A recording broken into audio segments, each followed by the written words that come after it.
Guys, magandang hapon. Kanina pa tayo naghihintay kay kaibigan kung ano po ang kanyang ipapaabot sa atin ng mga babala. Hindi pa rin tayo nakaligtas ngayong araw na to, araw po ng Huwebes. Mga idol, may babala si kaibigan po sa lahat ng makapanood sa atin. No, taga Sarangani, mag-ingat po kayo dahil may masamang impormasyon po ang pumasok ngayon sa ating kaharian ng ating kaibigan. Patay na.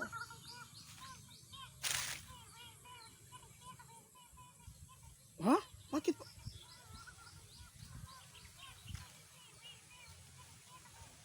Patay na.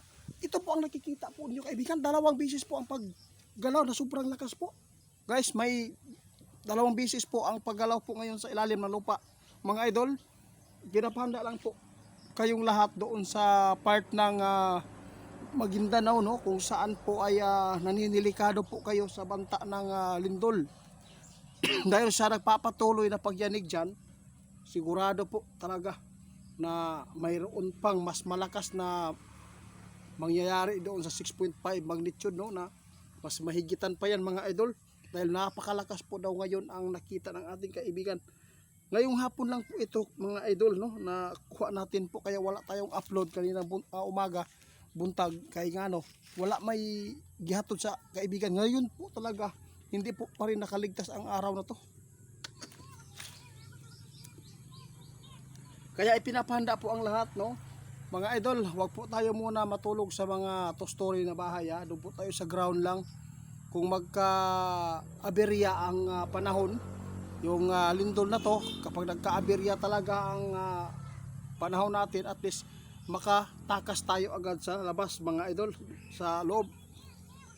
Tama ka, makatakas tayo agad sa loob mga idol, no? Kailangan makalabas tayo. Maraming salamat kaibigan. Kanina pa ako naghihintay nga. Akala ko walang mga impormasyon, nagpapasalamat ako dahil ay salamat. Parang magandang araw po ang Huwebes na to. Parang maganda po talaga ang takbo dahil wala tayong nakuhang impormasyon ng mga emergency na agad-agad ipinapaabot sa umaga. Ngayon hindi ko inaasahan. Ngayon po ay hindi pa rin nakaligtas yung Huwebes na to.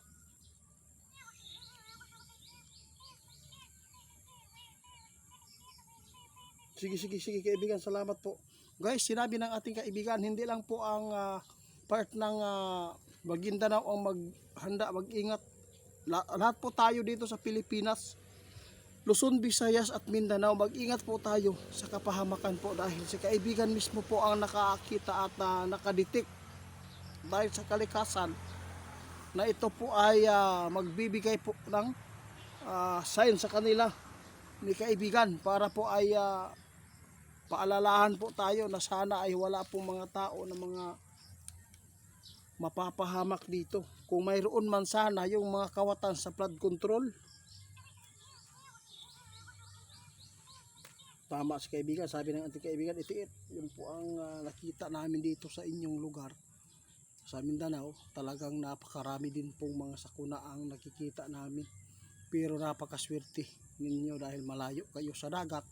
Talagang ang dagat mga idol, yun po talaga ang magbibigay din po na malakas na mga pagyanig ng lindol dahil sa ilalim na yan na tinitirikan po ninyong mga bahay dyan malapit. Pag malapit ka sa dagat, talagang nasa ilalim lang po yung tubig sa tinitirikan yung bahay.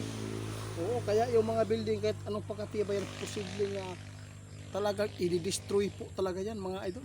Kaya tandaan natin, maging alisto tayo sa mga panahon natin ngayon na ibinibigay po ng ating kaibigan na mga babala para po ito sa atin. Kaya mga idol, sa umagang ito o sa hapong ito, mamayang gabi, mag-ingat po tayo sa ating pagtulog. Kailangan po manalangin at maging alisto tayo sa ating panahon. Tama ka, hindi na po maganda ang ating nasasagupa. Tapos napakarami pong mga namatay po sa Venezuela mga idol. Grabe po ang pag-rescue nila sa mga patay, no? Hindi na kinaya yung iba, hindi na nakikita, missing na. Kaya tatandaan natin, ayaw po ng ating kaibigan na matulad po tayo doon sa ibang bansa. Pero sa bagay, no, kung may mga sakuna man, sana yung mga tao lang talaga ang mga taong kawatan po sa Pilipinas ang madaganan sana. Yun lang po ang ating para hindi po mapapahamak yung mga taong inosente na mabubuti. Kaya mga idol, sana po pagpasensyahan nyo na lang po yung mga ganito po nating mga lumalabas sa bibig natin, no? Tama sa kaibigan, patawad kaibigan. Sabi natin kaibigan, kahit ano pang mangyayari, tao din sila, itiit. Lahat tayo, lahat kayo ay nagkakasala. Tama po. Pasaylo ka kaibigan, ha? Sige, yun lang po mga idol, no? Hindi pa rin tayo nakaligtas sa hapon ng Huwebes, no? May impormasyon pa rin nakahabol. Akala ko tuloy-tuloy na maganda po ang panahon natin ngayon.